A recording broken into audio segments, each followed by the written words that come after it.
आपका बहुत बहुत स्वागत है हमारे YouTube channel engineer Sharma ji में। तो आप जानते हैं जैसे हम पढ़ रहे हैं साइंस के बारे में, तो आपने देखा मैं उस इलेक्ट्रिसिटी का पढ़ रहे हैं उसके बारे में। तो इलेक्ट्रिसिटी में हमने जो वोल्टेज पढ़ा था, आज हम उसका एक न्यूमेरिकल करेंगे। न्यूमेरिकल से आपको पता लगेगा जो वोल्टेज है, जो वो वर्क डन हो रहा है, जो चार्ज है वो कैसे अप्लाइड करते हैं। तो बहुत अच्छा न्यूमेरिकल है, बहुत सिंपल न्यूमेरिकल है, फार्मूला बेस है। इससे आपको फार्मूला भी समझ में आएगा।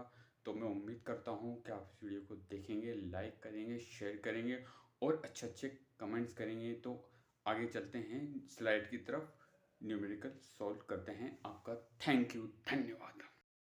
How much work is done in moving a charge of 2 coulomb across 2 point having a potential difference of 12 volt. Question क्या कहता है, हाउ मच वर्क, कितना वर्क डन हो रहा है मूविंग ए चार्ज, एक चार्ज को मूव करने में, ऑफ 2 कूलम, जो 2 कूलम का है, across 2 पॉइंट, 2 पॉइंट के बीच में, having a potential difference of 12 volt, 2 point के बीच में पोटेंशियल डिफरेंस कितना है, 12 वोल्ट है। चार्ज का, जो चार्ज मूव हो रहा है वो कितने का है, 2 कूलम का है। तो हमें क्या क्या दिया गया हुआ है, वोल्टेज और कूलम। तो हमें निकालना है वर्क डन कितना है। तो आइए सॉल्यूशन की तरफ चलते हैं।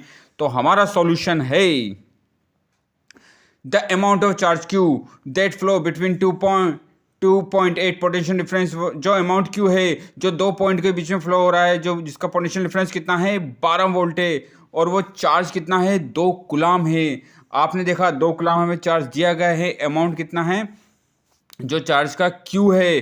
तो हमें निकालना क्या है, हमें निकालना है वर्क डन। तो हमें V दे रखा है और Q दे रखा है।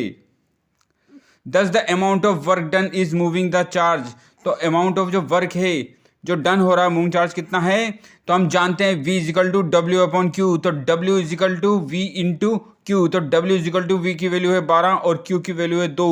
तो वर्क डन हमारा आएगा 24 जूल। जूल जो यूनिट होती है वर्क डन की होती है। तो बहुत बहुत थैंक यू, धन्यवाद।